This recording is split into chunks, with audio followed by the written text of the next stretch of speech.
आई आप लोगन के एगो छोट से मात्र 10-15 मिनट के वाह वाह एक ठे बिरहा सुनाई और विश्वास बा के बिरहा के आप लोग पसंद करब। समय के चर्चा बा वैसे जौना उपलक्ष्य में जाए के चाहिए 2-4-10 मिनट के बाद मौके के चीज हो जाए के चाहिए। तो आई आप लोगों ने एक ठे बिरहा सुनाई और विश्वास बा के बिरहा के आप लोग पसंद करब। वैसे अपने देश के का स्थिति बा आप लोग जानते बानी। तब बड़ी बार दुख कट गल तो इहो दुख कट जाई कि खाली आप लोग नियम के पालन करें। आवा मास्टर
भाव वो समय के बाद जौना समय रुक्मिणी जी भगवान कन्हैया जी के दीवानी हो गई। उनके दिल में इच्छा रखे कि जब भी हमार ब्याह होई जब भी हम शादी करब कन्हैया जी से करब।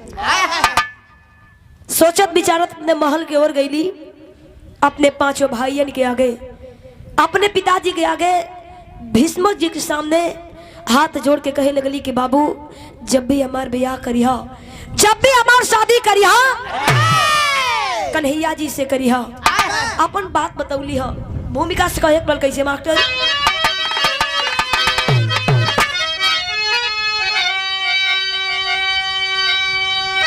देह सभी धर्म के भूप भीष्म की रगे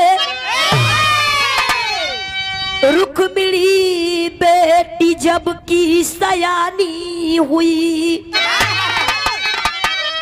कृष्ण से शादी करने की इच्छा जगी घर में विद्रोह कारण गलानी हुई।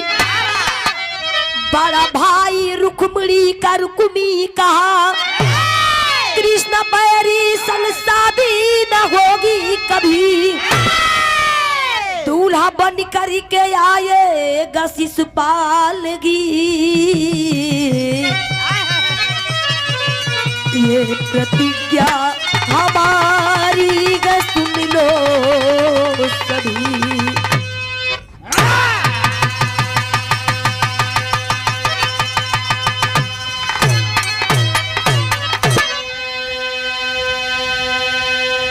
हाथ जोड़ के अपने 5 भाइयों के आगे हाथ जोड़ के खड़ी बड़ी रुक्मिणी जी के सबसे बड़ा भाई रुक्मी सुन करके अवाक हो गया। डांट करके आवाज दिया कहा कि है रुक्मिणी तू पागल हो गई है तू उस कन्हैया की बात करती है जे हमार दुश्मन बा तू मेरे दुश्मन से शादी कर दी कतई ना हो सकेला। रुक्मिणी कान खोल करके सुन ले तोर शादी वही जा होई जहां हमन 5 भाई चाहल जाई। तोर मांग का सिंदूर शिशुपाल बनी है। रुक्मिणी जी रोवत बड़ी महल के अंदर गईली भगवान कन्हैया जी के याद कैली है। गजल में कहे पड़ल कैसे मास्टर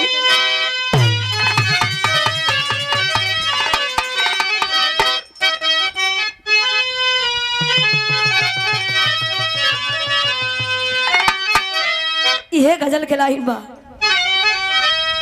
बजा दे श्याम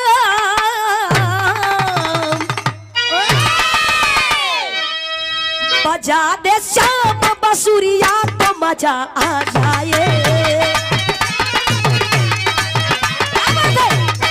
बहुत अच्छे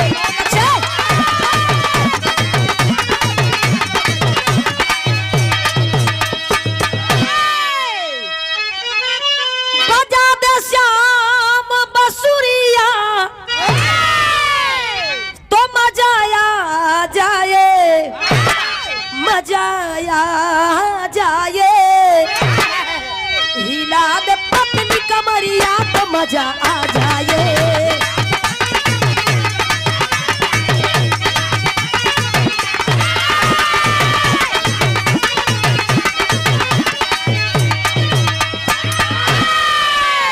लेकिन रुक्मिणी जी भगवान कन्हैया जी के याद कैलिए, कहलिए कैसे? अरे कह देगा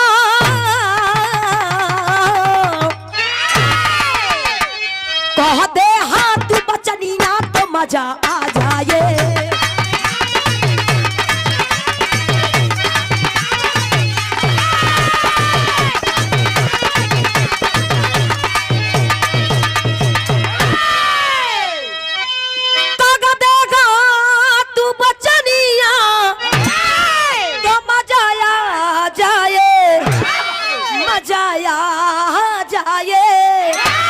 बना ले अपनी दुल्हनिया तो मजा आ जाए।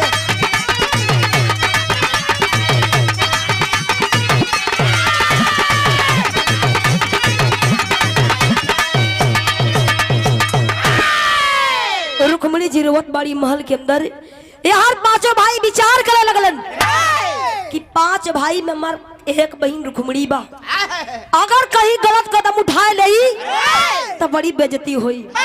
एकर बियाह काले हुई, शिशुपाल से एकर बियाह कर दी जा। जब ये बात रुक्मिणी जी सुनली कि हमार बियाह काल हुई, रुक्मी सबसे बड़ा भाई रुक्मिणी जी का अपने चारों भाइयन के बुला के कहलन है। आखिर रुक्मिणी जी का भाई के रहे, नजम से कहे पल कैसे मास्टर?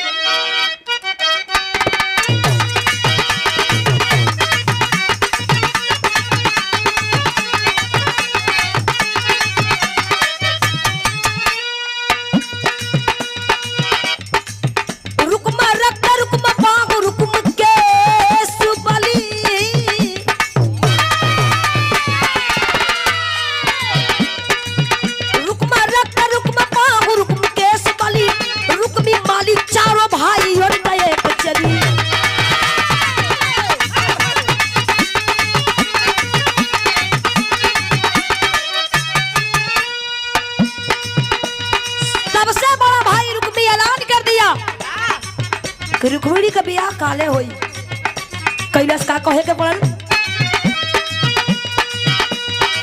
तैयारी शादी का रुक्मी का जब आदेश हुआ, तैयारी शादी की रुक्मी का जब आदेश हुआ, कृष्ण के चाह में रुक्मिणी का दिल कलेश हुआ।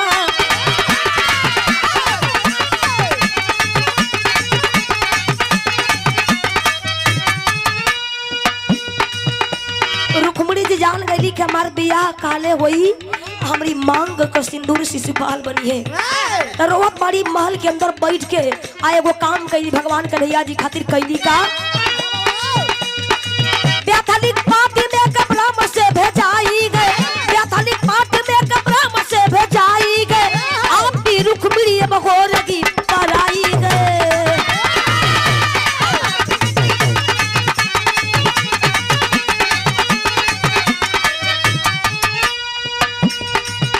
वही पाती में लिखत बड़ी कहे माली, आपसे हम मिलना चाहत बानी।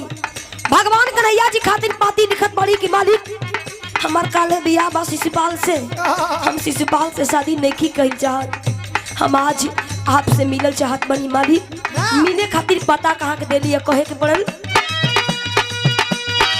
शादी से एक दिन पहले गिरजा मंदिर आऊंगी, शादी से एक दिन पहले गिरजा मंदिर आऊंगी, वहीं पर आई एक आप से मिल जाऊंगी।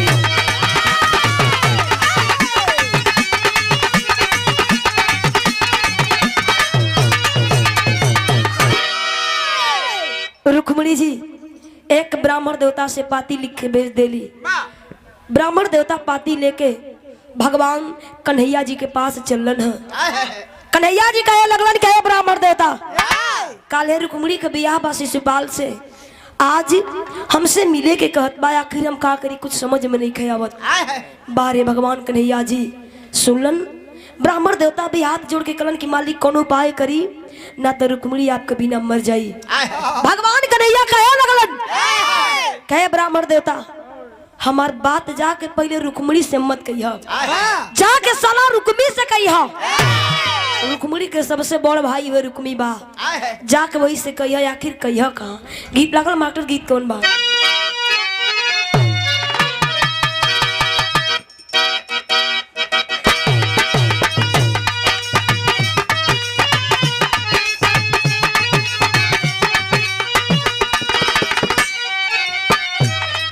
देखा मास्टर गीत बजल बुल्लू मस्ताना जी संकेत ये कैलन कोनो मेहरारू अपने मर्द के समझावे लागल। वैसे बुल्लू मस्ताना जी कभी मेहरारू बहुत इनके माने ली, गई नहीं जा बहुत माने ली। वैसे ही हो कैलन कि हमारे मेहरारू जितना हम ओके मानी ला वो हमके माने ली। हम जब तक घरे ना जाइले तब तक वो खाना ना खा ले।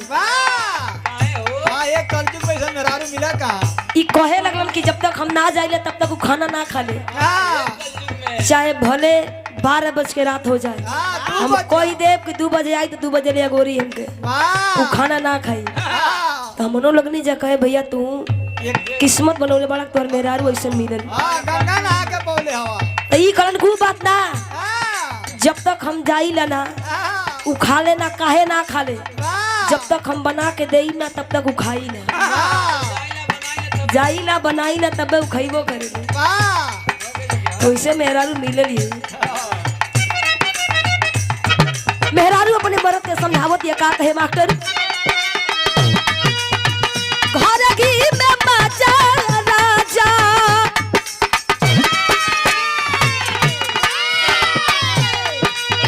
घर की में मजा राजा ले ला बियर बार के।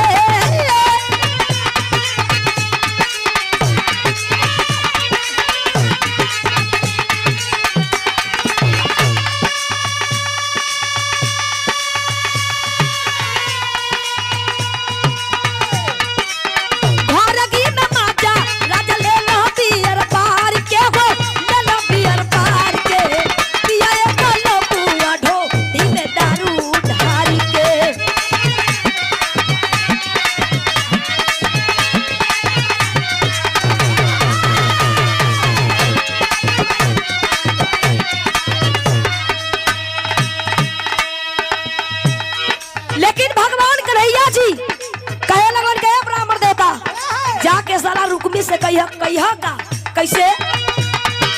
अरे सबक सिखाइब हम,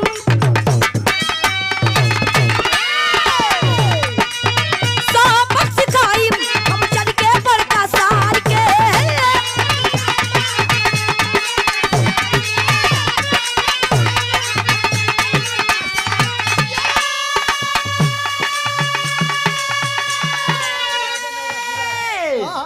आखिर भगवान कन्हैया जी कहलन का कैसे?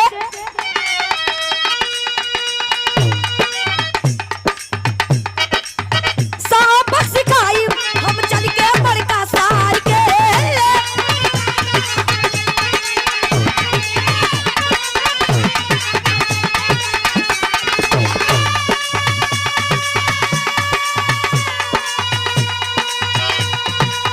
सबक सिखाई हम चल के बड़का सार के, वो चल के बड़का सार के। उनको मदीनिया हम ले जाई बुढ़ारी के।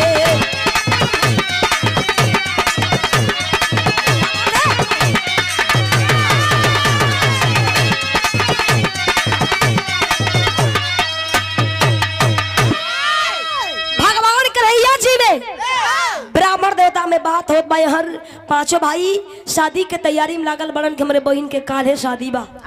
रुक्मणी जी महल के अंदर बैठ के रोवत बाड़ी। ब्राह्मण देवता या भाई ना अइलन कोनो खबर लेके, लागत बा कि हम कन्हैया जी से मिल ना पाई। बैठ के जोहत बड़ी लेकिन टेरी में कहे पड़ल कैसे मास्टर?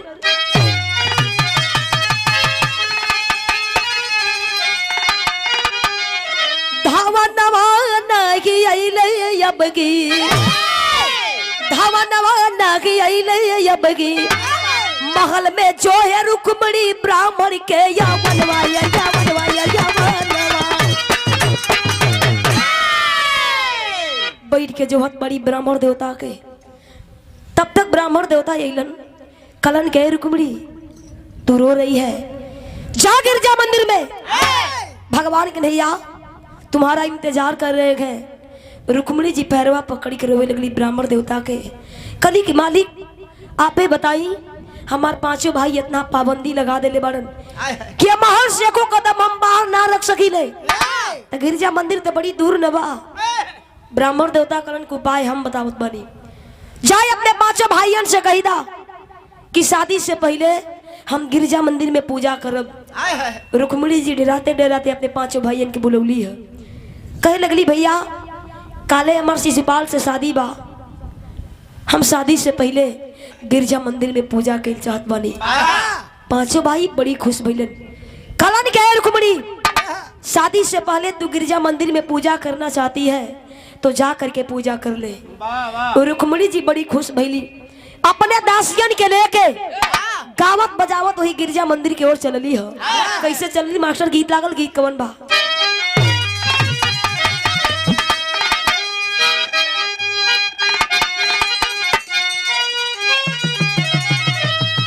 ई देखा मास्टर साहब संकेत कैलन बुल्लू मस्ताना जी। आज जवन गीत आइल बा कि नैहर से तू ससुरा गइलू को बजे दिया बुतौलू। एगो आइल बा लइका तोहरे के पापा कहता ई आज ना काल पुरान हो जाई। जवन ई गीत बा ई कबो पुरान नहीं होई। कोनो मेहरारू अपने मर्द के समझावत दिया वैसे तो वैसे तोहर मेहरारू बहुत के माने ली। कोनो मेहरारू अपने मर्द से कहे लागल कि देखा हर दिशा को गावे बजाए जइहा लेकिन एक दिशा को न जइहा। आजकल तो मेहरारू दूसरे के बहुत अच्छा। वैसे सही बात है, दूसरा के मेहरारू सबके अच्छा लगेली। वो भले फुहरी है और का लेकिन लोग का यहाँ तेसुरिया बच्चन है। एक पर्सनालिटी बहुत बढ़िया। ये तो लाल परी है। लेकिन तू को लड़का रहा यही से हम कहिला कि चला के वतने कहिल जला कि निक लगे। मस्ताना जी दूगो छोटे छोटे लड़का रहलन, एकदम जिगरी दोस्त रहलन। फर्क इतने रहे कि एगो तनी बड़ रहे एगो तनी छोट रहे। ये हमारा ढोलकी हवा हारमोनियम वाली हम मान ल भाई मल्लाम का लगत बा।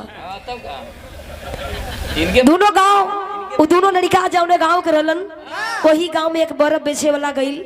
जौना गांव के दोनों लड़का रहलन दौड़ के जाके दोनों लड़का बर्फ खरीदे गइलन। वो बर्फ वाला से दोनों लड़का हाथे में बर्फ ले लेलन। छोटको ले ले बा बड़को ले ले बा। तनी बड़का चलहाक रहे मस्ताना जी, बड़का तन चलहाक रहे अपन बर्फ पीछे लिखवा के आ छोटका के कहे लगल तू हमार बाबू हुआ, तू हमार भैया हुआ, तू हमार सुग्गा हवा, हीरा हवा। हाँ तू सरवन हवा। बड़का छोटका के बर्फ भुलवा भुलवा के चाट गई। अपन देखा था मस्ताना जी हमार बचल है के चू गई। तो जाना तो ओकर पीछवा का होत रहे, ओकर पीछवा ओकर बर्फवा कुकुर चाटत रहे। यही से हम कहिला भैया अपन अपन बर्फ के ख्याल रखल हो। नहीं तो दूसरे के मास्क लगा ले। तो अपन अपने बर्फ के ख्याल रखल हो। तो खाली वो लकड़ी बची हम बचबे करी। कौन बेहरारू अपने मर्द के समझावे का कहे मास्टर?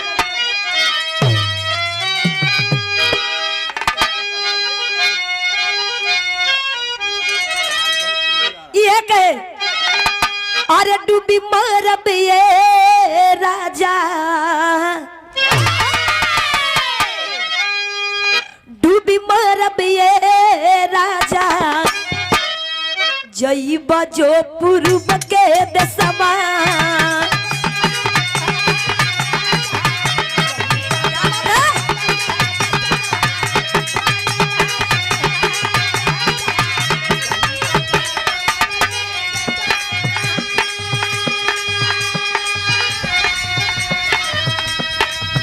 ओही पूरब देशवा में बहुत से बंगलिनिया हो।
के लेके वही गिरजा मंदिर की ओर चलली है। कैसे?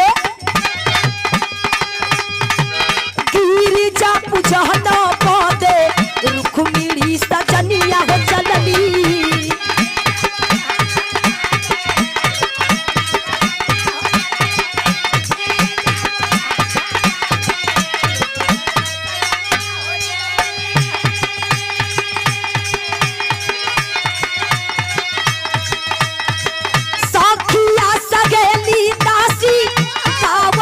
भजनिया हो चलनी सखिया सगेली दासी गावत भजनिया हो चलनी। गिरिजा पूजन पदे रुक्मिणी सजनिया हो चलनी।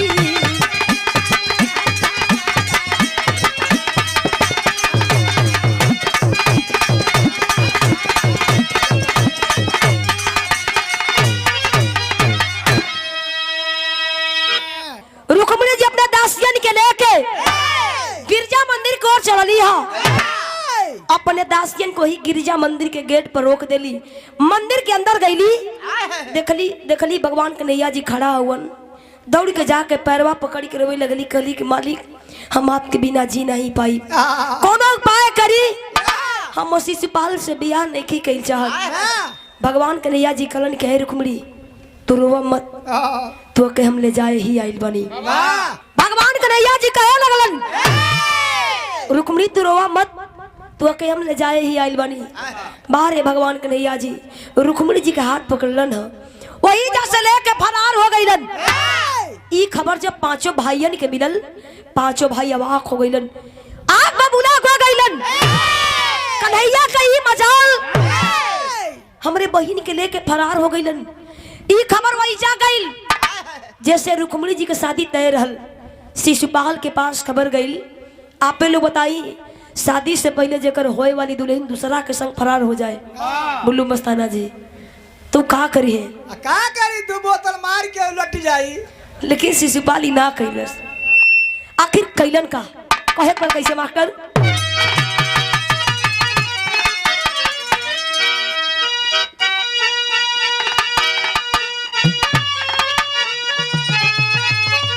शिशुपाल के पास जब खबर गई हो भैया, आखिर शिशुपाल कैलस का कहे के पड़ल?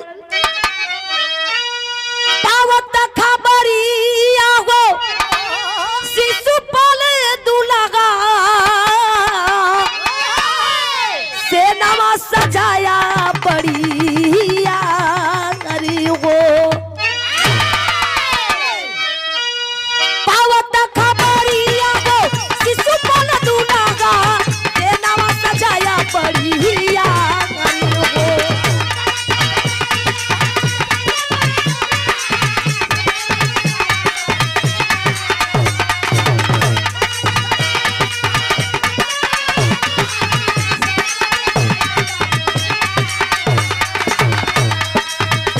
अरे काल्हा बाड़ी शादी के लगनिया तू लगी आज भारा करी हो।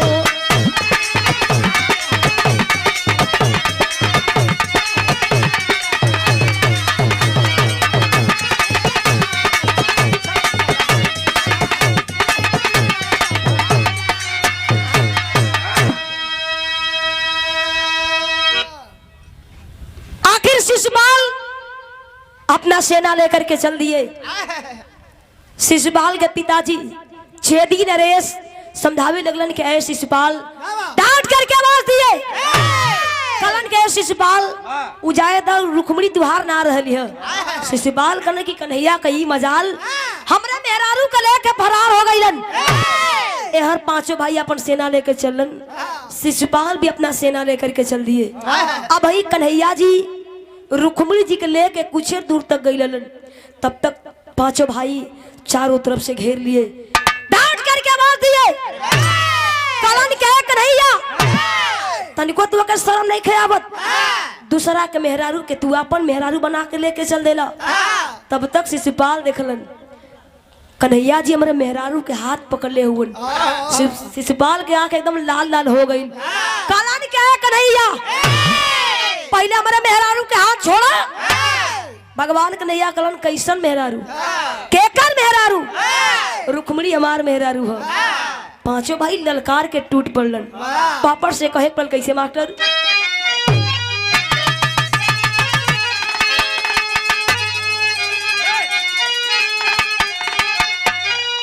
हंसे कृष्ण लख बैरी के लसकरिया डरिया लागे ना, अल्लाह रवैया ना भागे छोड़ी समैया डरिया लागे ना।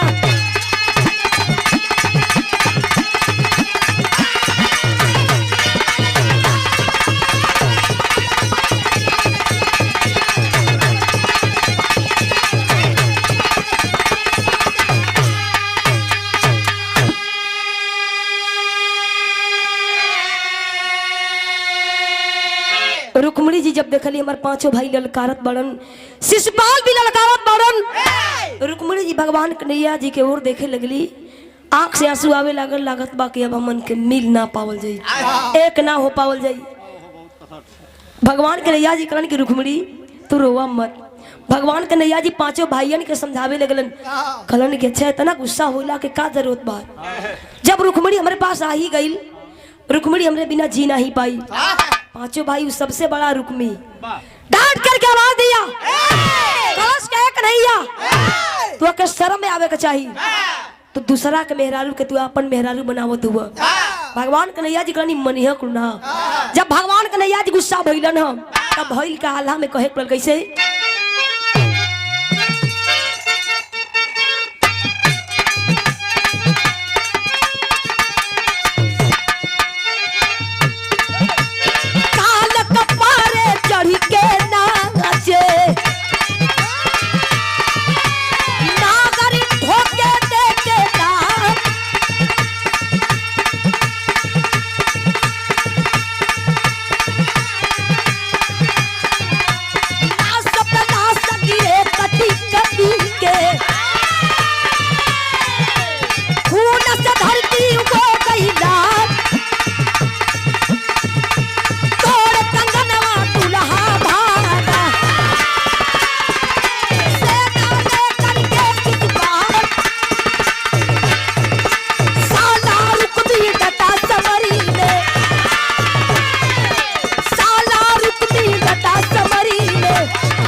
गुस्सा मांग बबूला हो गए। आखिर लड़ाई होवे लागल, लाश पे लाश कट कट के गिरे लागल, धरती खून से लथपथ हो गई। जब शिशुपाल देखना, रे बाप रे बाप, एगो मेहरारू खातिर इतना लोगन के जान मरा गई। शिशुपाल जवन कंगना पहनावल गई रहे, कंगना तोड़ के फेंक देलन। खलन के हमार जिंदगी रही। ऐसा मेहरारू बहुत मिलिया। तू कहत हो कि शिशुपाल कहे, शिशुपाल कहत रहा, शिशुपाल कहे लगलन कि हमार जिंदगी रही तैसन मेहरारू बहुत मिली है। शिशुपाल अपन कंगना तोड़ के फरार हो गईलन। खाली बचे लोगन रुक्मी। रुक्मी जी के सबसे बड़ा भाई रुक्मी। भगवान कन्हैया कहलन कहे रुक्मी, अरे पीछे देखबा। शिशुपाल गईलन, रुक्मी कहे लगलन कहे कन्हैया तू चिंता मत करा, बिहान अपने बहन खातिर दूसर दुल्हा खोजब, लेकिन तू से मेरे बहन के शादी कतई ना हुई। भगवान कन्हैया कहलन के भाई मानी ना। भगवान कन्हैया जी मनावे लगलन कि रुक्मी मान जा। रुक्मी माने के तैयारे नहीं थे। भगवान कन्हैया जी कहलन कि मानी ना। रुक्मी को बंधवा दिए। कहने कि रुक्मी अब मनबा? कलश कि ना, चाहे कुछ भी हो जाए, लेकिन हमारे बहन के शादी तू से ना हुई। भगवान कन्हैया जी कहन कि ऐसे ना मानी। रुक्मी के कपार के बार छिलवाए लगलन। कहन कि अब मनबा? कलश ना। भगवान कन्हैया जी रुक्मी के जब मोच छिलवावे लगलन, कहन कि अरे अब मनबे? तू कहे के बार छिलवा घाला ना मानो, भर दे के छिलवा घाला कतई ना मानो, कतई ना मानो। तोरो कन मन ढीठ हो रे, तोरे ही कन मोरे से बोलो चिट्ठी से उखाड़ माने वाला ना रे, कदनो इशारा करे। रुक्मी चाहे तू कुछ भी करा, हम मानम ना। हमारे बहन के शादी ब्याह दूसर दूल्हा खो जाई, ओसे होई लेकिन तू ऐसे ना होई। दौड़ के जाके रुक्मिणी जी भगवान कन्हैया जी के पैरवा पकड़ के रोवे लगली, कली की मालिक हमारी भैया के छोड़ दई, अगर भैया के कुछ हो जाई ना ते दुनिया के लोग में जिए नहीं दे, ताना दे दे के मार डारी, हमारे भैया के छोड़ दई। भगवान कन्हैया जी रुक्मिणी जी के बात मान के वो रुक्मी के छोड़लन। जब रुक्मिणी जी के लेके द्वारिकापुरी की ओर चलन है, तब तक रुक्मिणी जी के वे सबसे बड़ भाई रुक्मी जेकर बरवा छिला गए है, भगवान कन्हैया जी के पैरवा पकड़ के रोवे लगलन, कहलन कि मालिक हमें छोड़ के जात बानी, पहचाने में बड़ी देर भई मालिक, हम आपके पहचान नहीं पौने। भगवान कन्हैया जी लगलन हंसे, कहलन करे रुक्मी अब तो के देख के हमके तरह से आवत बा। सार मनबो कैला तो पाछे से, अगर यह कमा तू पहले कैले होता तो बरवा तोहर बचल रहल। तू चिन्हाई लायक रहता। भगवान कन्हैया जी रुक्मी को क्षमा कर दिए, रुक्मिणी जी के लेके द्वारिकापुरी की ओर चलन है। शुभ लगन देख के भगवान कन्हैया जी के संग रुक्मिणी जी के शादी रचाई, जैसे आज यहाँ शुभ तिलक बा, 2-4 दिन के अंदर सदियों हो जाए। शुभ लगन देख के भगवान कन्हैया जी के संग शादी रचाई रुक्मिणी जी के खड़ी में कहे पड़ल, कैसे मास्टर?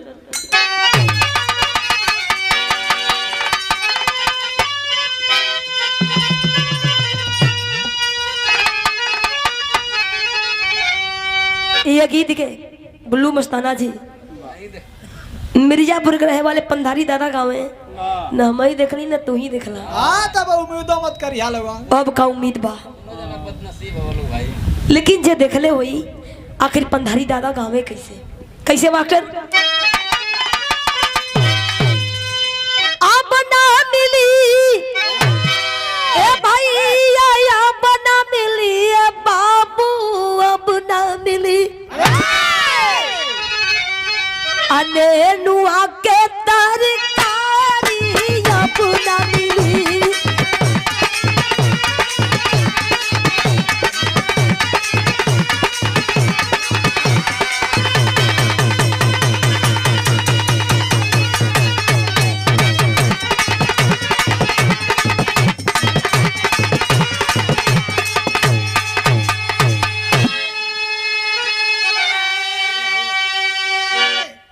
लेकिन भगवान कन्हैया जी के संग शादी संपन्न भइल। सेहरा का चीज होला, जौन दुल्हा लोगन के माथे पर बंधाला, सेहरा का चीज होला, दो परिवार के मिलन होला। कितना सुंदर भाव कवि जी के लिखे पड़ल, कैसे मास्टर? असल में 2 दिनों को जोड़ने वाला सगरा, तो सुंदर समियाना में दुल्हा के शोभाला सगरा।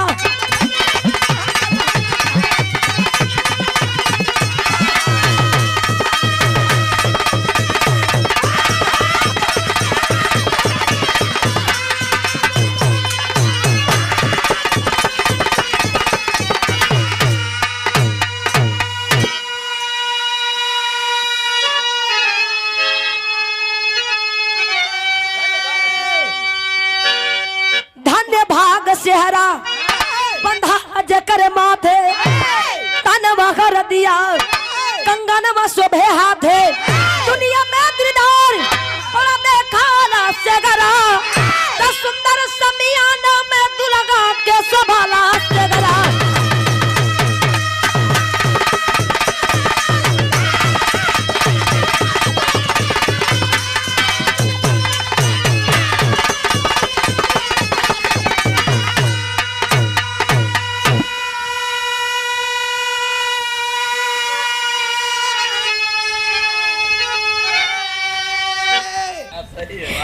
कहे पर आखिरी भाव में कैसे?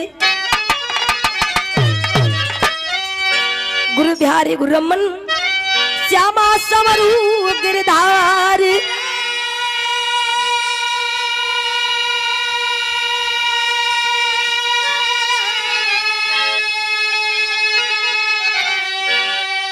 कथन किए कभी रामा की नगर फुलवारी,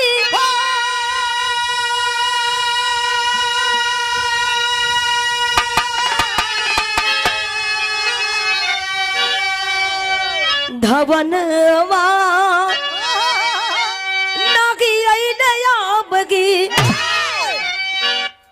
सरोजनी सिद्धि में जोग सारद के